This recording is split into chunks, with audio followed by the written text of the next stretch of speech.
today on Afghanistan, on the economy, which is doing very well. We have the strongest economy by far in the world. The tariffs have cost nothing, in my opinion, or certainly very little.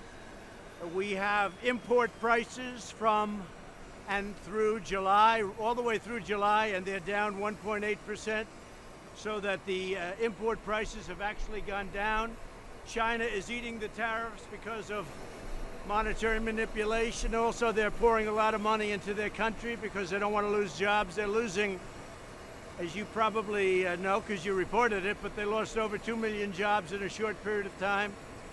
And they want to make a deal. We'll see what happens, but they definitely want to make a deal. I'd like to see Hong Kong worked out in a very humanitarian fashion. I hope President Xi can do it. He sure has the ability, I can tell you that from personal knowledge. He certainly has the ability to do it if he wants to. So I'd like to see that worked out in a humanitarian fashion. I think it would be very good for the trade deal that we're talking about. And other than that, if you have any questions.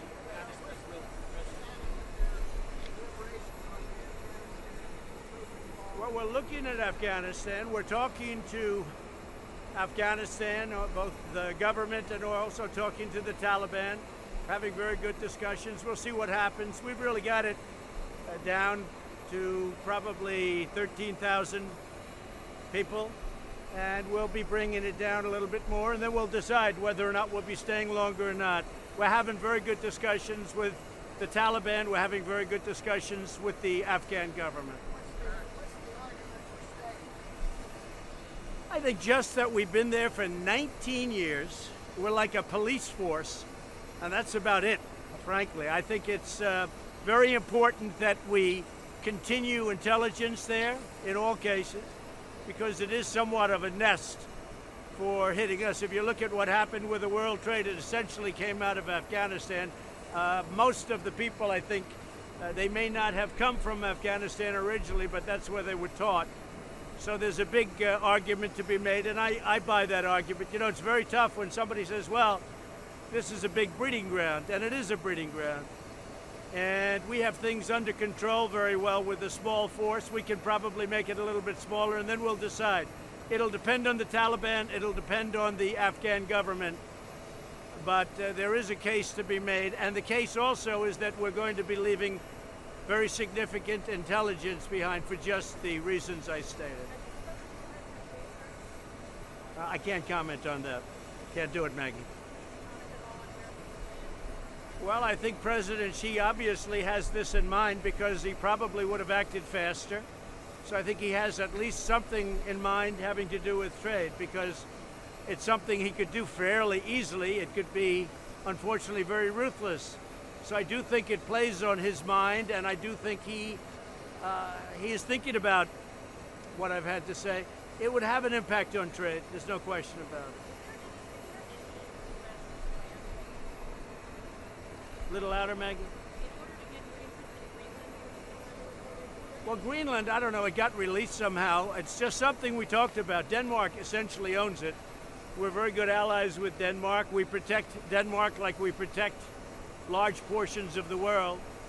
So the concept came up, and I said certainly I'd be, strategically it's interesting, and we'd be interested, but we'll talk to them a little bit. It's not number one on the burner, I can tell you that. Well, a lot of things could be done. I mean, essentially it's a large real estate deal. A lot of things could be done. It's hurting Denmark very badly because they're losing almost $700 million a year carrying. So they carry it at a great loss. And strategically for the United States, it would be nice. And we're a big ally of Denmark, and we help Denmark, and we protect Denmark, and we will. In fact, I'm supposed to stop. I'm thinking about going there. I'm not necessarily definitely going there, but I may be going. We're going to Poland, and then we may be going to Denmark. Not for this reason at all, but we're looking at it. It's not number one on the burner.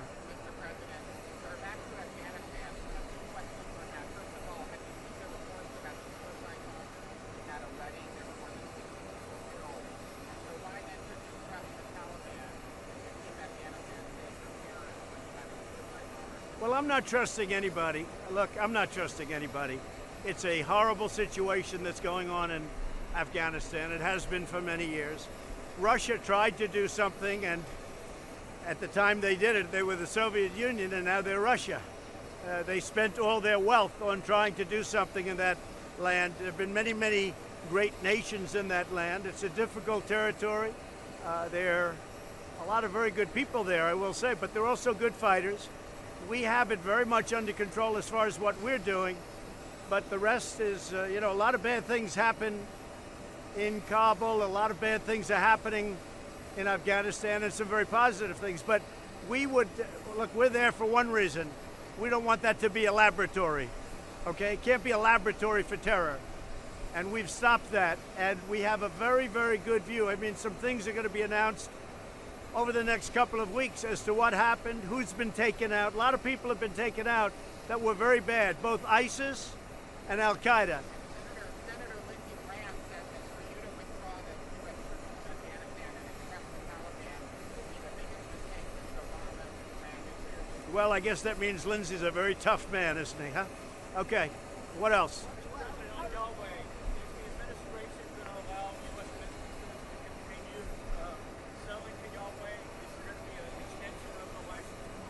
No, that was reported, and actually it's the opposite. Huawei. Huawei is a company we may not do business with at all. And it was sort of reported, I think, the opposite today. I was surprised that we are open to doing business. We're actually open not to doing business with them.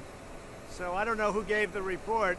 Now, they have little sections of Huawei, like furniture and other things that we could do, but when you cut out sections, it gets very complicated. What's being sold, what's coming in. So at this moment, it looks much more like we're not going to do business. I don't want to do business at all because it is a national security threat. And I really believe that the media has covered it a little bit differently than that. So we're looking really not to do business with Huawei. And we're actually talking about not doing any business because, again, the rest of it is not national security, but it's very difficult to determine what's coming in, what's not coming in. It's still Huawei. So we'll be making a decision over that in the not too distant future. But it's a little bit the opposite of what seemed to be reported this morning. How were your meetings at Bedminster, sir? How was your meeting with Tim Cook? Did you meet with other folks? Who did you talk with? I had a very good meeting with Tim Cook. I have a lot of respect for Tim Cook. And Tim was talking to me about tariffs. And you know, one of the things, and he made a good case, is that Samsung is their #1 competitor, and Samsung is not paying tariffs because they're based in South Korea, and it's tough for Apple to pay tariffs if they're competing with a very good company that's not. I said, how good a competitor? He said they are a very good competitor. So Samsung is not paying tariffs because they're based in a different location, mostly South Korea, but they're based in South Korea. And I thought he made a very compelling argument, so I'm thinking about it.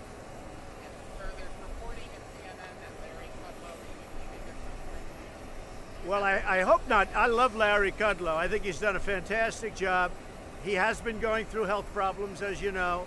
But I watched him this morning. He was terrific. I think Larry's a fantastic guy, but I haven't heard that at all. And are you doing any planning, or are you going to be directing your administration to plan for the possibility of a recession? I don't see a recession. I mean, the world is in a recession right now. And although that's too big a statement, but if you look at China, China's doing very, very poorly. They've had, I just saw a report, they've had the worst year they've had in 27 years because of what I've done. And they want to come to the negotiating table. You know, they're having companies lose, I mean, they're leaving. The companies are leaving, and they're laying off millions of people because they don't want to pay 25%. And that's why they want to come to the table. I don't think there's another reason other than President Xi, I'm sure, likes me very much. But they're losing millions and millions of jobs in China. And we're not paying for the tariffs. China is paying for the tariffs for the 100th time. And I understand tariffs very well. Other countries, it may be that if I do things with other countries, but in the case of China, China is eating the tariffs. At least so far. But a lot of economists say that you should be preparing for a recession, that no president is immune from a recession, and that it's malpractice for the government not to be doing something. Yeah, Phil, honestly, I'm prepared for everything. I don't think we're having a recession. We're doing tremendously well. Our consumers are rich. I gave a tremendous tax cut and they're loaded up with money. They're buying. I saw the Walmart numbers. They were through the roof just 2 days ago. That's better than any poll. That's better than any economist. And most economists actually say, Phil, that we're not going to have a recession. Most of them are saying we're not going to have a recession. But the rest of the world is not doing well like we're doing. The rest of the world, if you look at Germany, if you look at European Union, frankly, look at the UK. I mean, look at a lot of countries that are not doing well. China's doing poorly. Parts of Asia are doing poorly. We are doing better than any country or even area anywhere in the world. We're doing great. And our consumer is really, really strong. And it looks like they're going to be for a long time. Also, when you go in and analyze the curve always means that about 2 years later, maybe you'll go, and that's a long time, 2 years. But I don't think so. Interest rates are low. I think I could be helped out by the Fed, but the Fed doesn't like helping me too much. But frankly, we have money that's pouring into our country because they want the security of the United States. We have billions and billions of dollars daily that's pouring in. We've never had anything like this because they want to come into the United States. That's a great thing. That means we can loan that money out. Mortgage rates are at an all-time low. Borrowing costs are at an all-time low. It's probably a great time. I told Secretary Mnuchin that this is a great time to refinance our bonds or some of our bonds. The money is pouring into the U.S. like never before and like no other country has ever experienced, including China money. China money, everybody, they're all coming into the U.S. So we've never had anything like it. I think our economy is very, very good. Well, I'd be prepared for it. We can do a lot of things, but if it slowed down, it would be because I have to take on China and some other countries. Look, you have other countries that are just as bad as China the way they treat us. You take a look at what's happening with the European Union. They have barriers, they have tariffs. Take a look at I'm not going to mention all the countries because you'll be surprised. But we're treated very badly, a lot of them by our allies. We're treated very badly. When all of that normalizes, we've got a rocket ship. Our country is going to be stronger by far than ever before. If I wanted to make a bad deal and settle on China, the market would go up, but it wouldn't be the right thing to do. I'm just not ready to make a deal yet. China would like to make a deal. I'm not ready.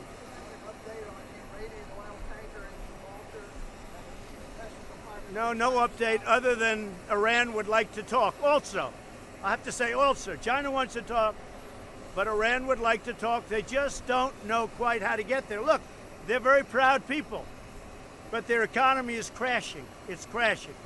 Inflation is through the roof. They're doing really badly. They're not selling oil. We put the sanctions on. The oil is selling much less, much less than we thought. It's like a trickle. And they very much want to make a deal. They just don't know how to call because they're proud people, and I understand that. But I have a feeling that maybe things with Iran could work out, and maybe not. If you notice, they haven't taken any of our boats. They haven't taken our ships. They've taken ships, but they haven't taken our ships, and they better not. But I will say this. I really think that Iran wants to get there. They have a great potential. I say this about North Korea. North Korea has tremendous potential. Also, Iran has tremendous potential, and we can do something very fast, but they don't quite know how to begin because they're proud people. They're very proud people, but their country is crashing. Their economy is a disaster. They've got to do something, so let's see what happens. So Congress is working on that. They have bipartisan committees working on background checks and various other things, and we'll see. I don't want people to forget that this is a mental health problem. I don't want them to forget that because it is. It's a mental health problem. And as I say, and I said the other night in New Hampshire, we had an incredible evening. I said, it's the people that pull the trigger. It's not the gun that pulls the trigger. So we have a very, very big mental health problem, and Congress is working on various things, and I'll be looking at it. We're very much involved. We're very much involved in looking at what they're studying.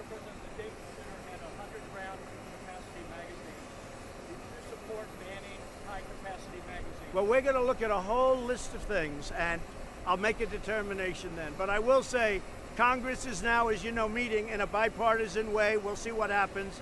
A lot of things are happening on the gun level. A lot of things are happening. But you have to remember also, it's a big mental, I was talking about mental institutions. They closed so many, like 92% of the mental institutions around this country over the years for budgetary reasons. These are people that have to be in institutions for help. I'm not talking about as a form of a prison. I'm saying for help. And I think it's something we have to really look at, the whole concept of mental institutions. I remember growing up, we had mental institutions. Then they were closed in New York, I'm talking about. Many of them were closed. A lot of them were closed. And all of those people were put out on the streets. And I said, even as a young guy, I said, how does that work? That's not a good thing. And it's not a good thing. So I think the concept of mental institution has to be looked at. Unrelated to that, I believe that the concept also of voter identification has to be looked at. Because you can't have great security for the voter. People that vote, you can't have that national security unless you're going to have voter identification. It's something people have to look at very strongly. Jonathan? Can you say who you golfed with, sir, and who else you met with at Bedminster? I know you did a lot of work. Yeah, I did. We had a lot of meetings, and the golf was the least of it. I played 2 days. The golf was the least of it. I don't care about, look, I like golf, it's fine. It's so unimportant to me. Usually I'll play with senators, I'll play with people where it can help. Golf is not important from that standpoint, other than it's a little form of exercise, and that's not so bad. On Taiwan, any answer on your response, rather, on the sale of F-16? Yeah, there is. I mean, I've approved the deal. The deal is approved, got to be approved by the Senate, but I've approved the deal. It's $8 billion. It's a lot of money, it's a lot of jobs, and we know they're going to use these F-16s responsibly, but we approved the deal. A lot of money, and it's a great aircraft, and we really believe, or we perhaps wouldn't have done it, they're going to use it very responsibly, but it's tremendous numbers of jobs. It's $8 billion. You brought up voter ID laws in the context of the gun. No, just I said unrelated. I wanted to bring that out while I'm here with you. I think voter ID laws, if you look, voter identification. So when people show up to vote, because if you look, Judicial Watch made a settlement with California, I guess, or Los Angeles, where they found over 1 million names. That was very problematic, a problem. And you just take a look at that settlement. That's a lot of names. You had people that were well over 100 years old that were voting, but we know they're not around any longer. So you have a lot of voter fraud. The way you stop it, the easiest way is voter identification. We have to go and think about that. And I hope Republicans and Democrats can both sit down and work something out on voter ID. Your commission on voter fraud didn't find any actual fraud. It just Well, we let the commission was having a tremendous problem legally getting papers from various states like California. They were absolutely hardlining. They didn't want to give this commission. It was just a quick commission headed up by Vice President Pence to look at voter fraud. The problem the commission had is we had to have a vast amount of lawyers, which I didn't want to bother with, because California and other states were giving up no information whatsoever. And the reason they weren't giving up information is because they were guilty. They were guilty of it, and they know they're guilty of it. Many, many people voted that shouldn't have been voted. Some people voted many times. What I'm saying is we need voter identification. We need voter ID. I know it's not a top priority agreement, but when you go to Denmark, is this something you're going to want to talk to them about? Maybe. I don't think Denmark has been absolutely set in stone yet going there. But if I did, I'd certainly talk about it, but not top on the list. We haven't gotten there yet. First, we have to find out whether or not they have any interest. Look, they're losing almost $700 million carrying it. That's a lot of money for Denmark. They're losing a tremendous amount of money, so we'll see what happens.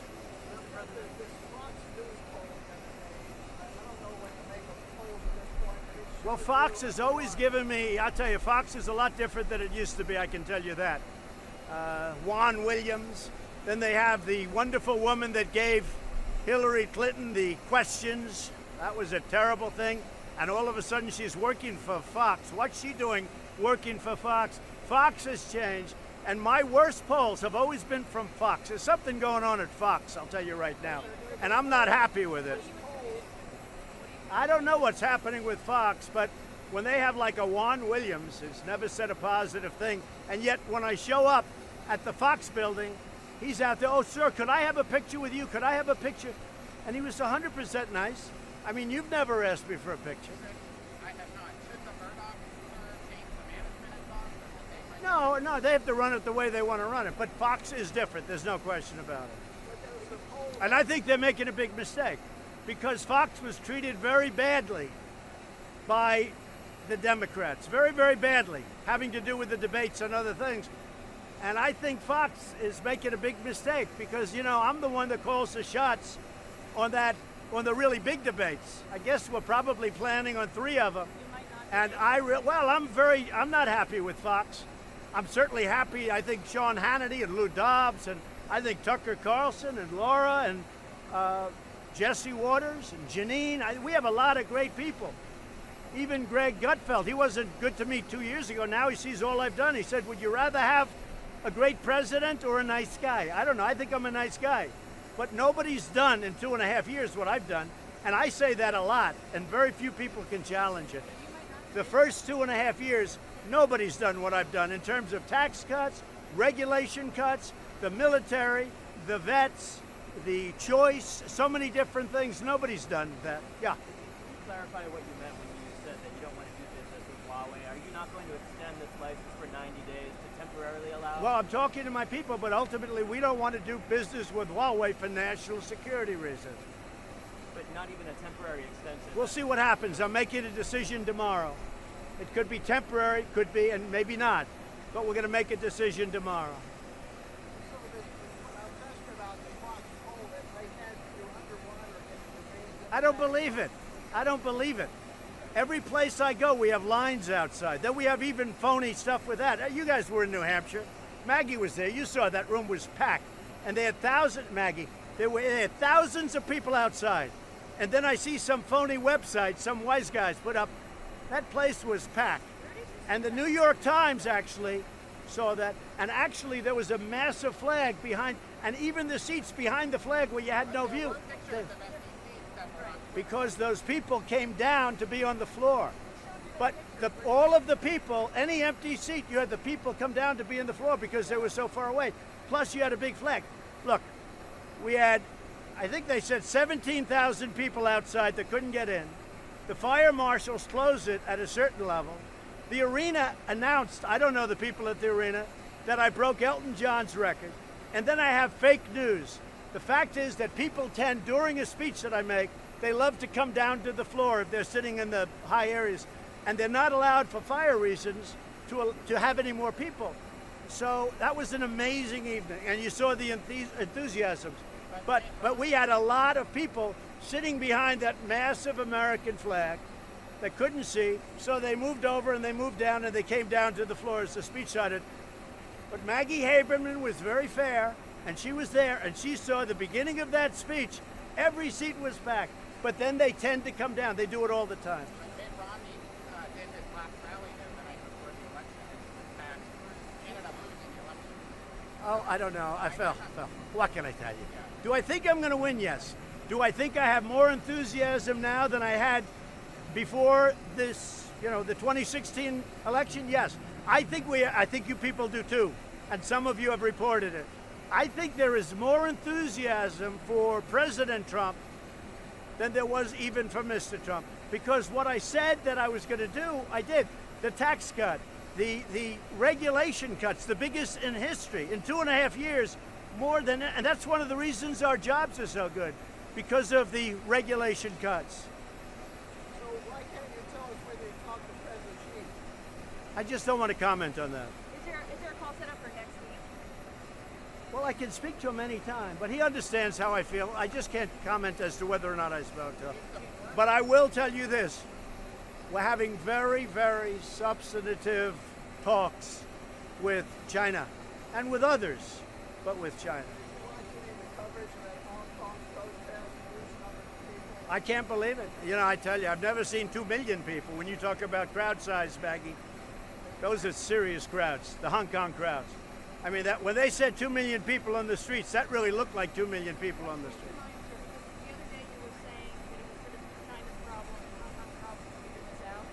No, I think it would be very hard to deal if they do violence. I mean, if it's another Tiananmen Square, I think it's a very hard thing to do if there's violence. And, you know, that I'm president, but that's a little beyond me because I think there'd be, I think there'd be tremendous political sentiment not to do something. So I hope, because I think we're going to end up doing a very good deal. And I think China, by the way, needs a deal much more than we do. But I really do believe that if this weren't part of the deal, possibly something would have happened already a long time ago.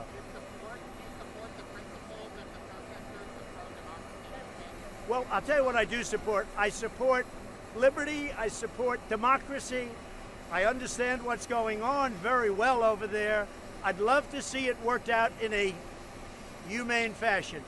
And I think they have a great chance of doing it. Look, I put out, and I told you, that I really believe, I have a confidence in the talents of President Xi.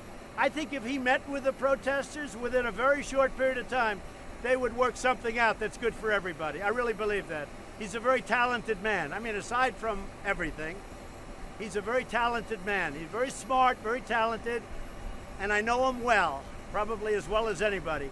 And I believe if he sat down with them, now, that's not his deal, sitting down with people. He doesn't do that. But I think maybe the world changes. I really believe if President Xi sat down with representatives of the protesters, and they do have representatives, pretty good representatives, pretty strong representatives. I've been watching and seeing them. If he sat down, I think he'd work something out, and I think it would be good for everybody. But it does put pressure on the trade deal. If they do something negative, it puts pressure. Now, that deal I can sign by myself. It's structured so I don't have to go to Congress.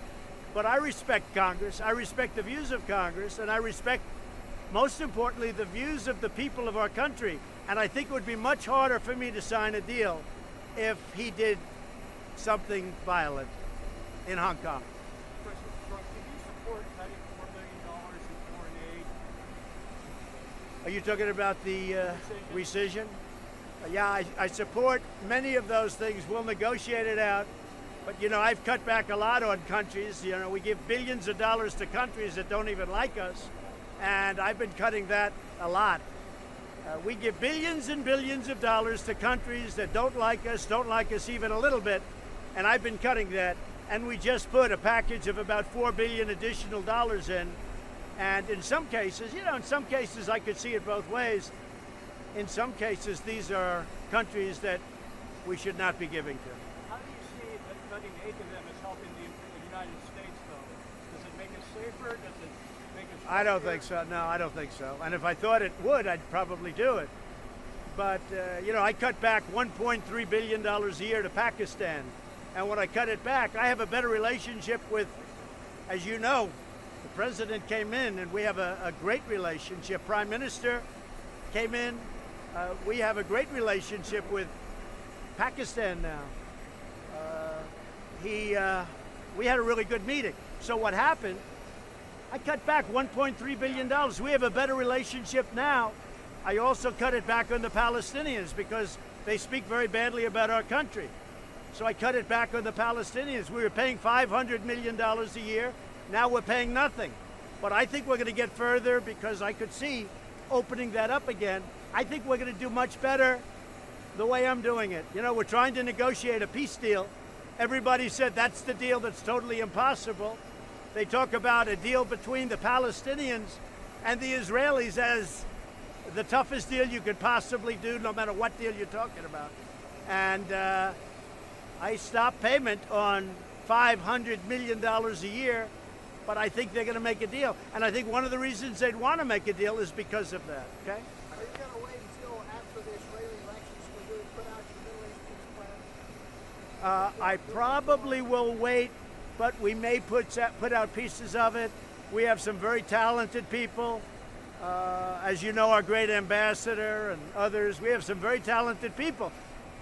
But that's probably the toughest deal of all. Peace between the Israelis and the Palestinians, because they've been decades of hate.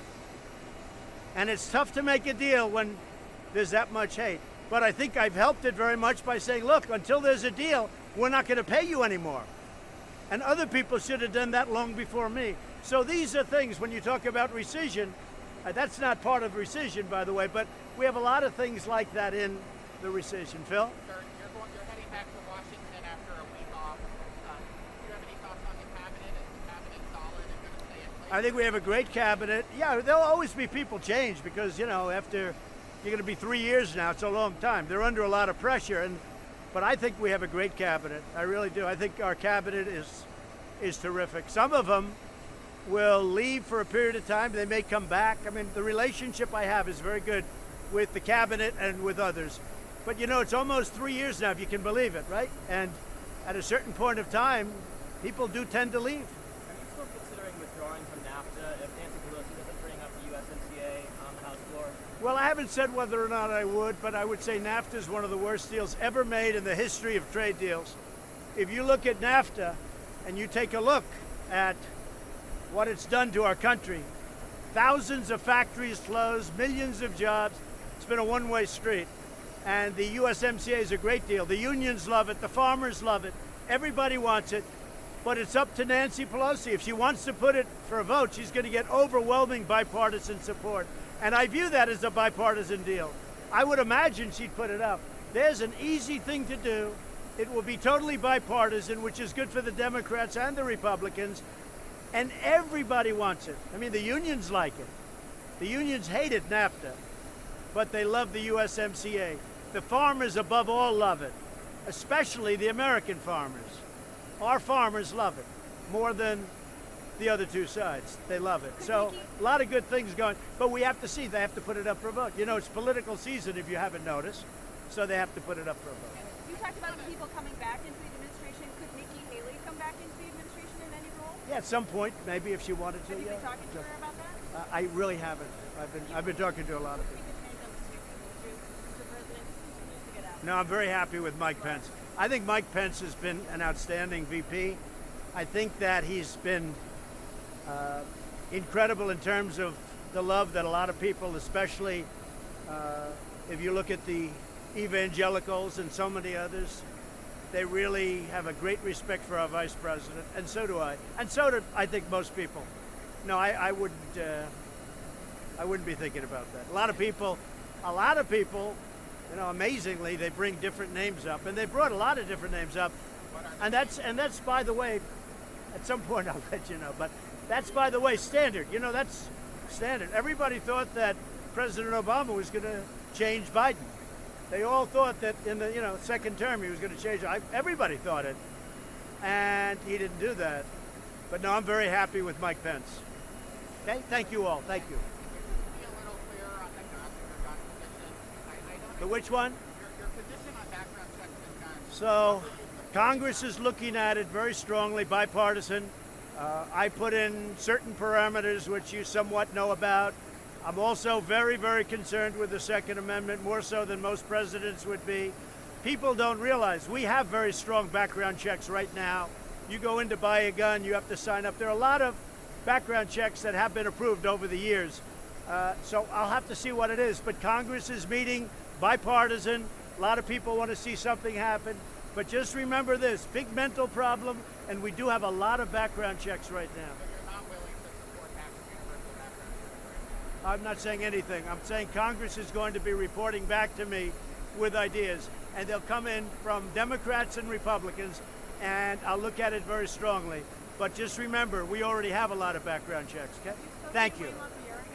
Say it? Have you spoken to Wayne LaPierre? I have. Well, I spoke to him a week ago.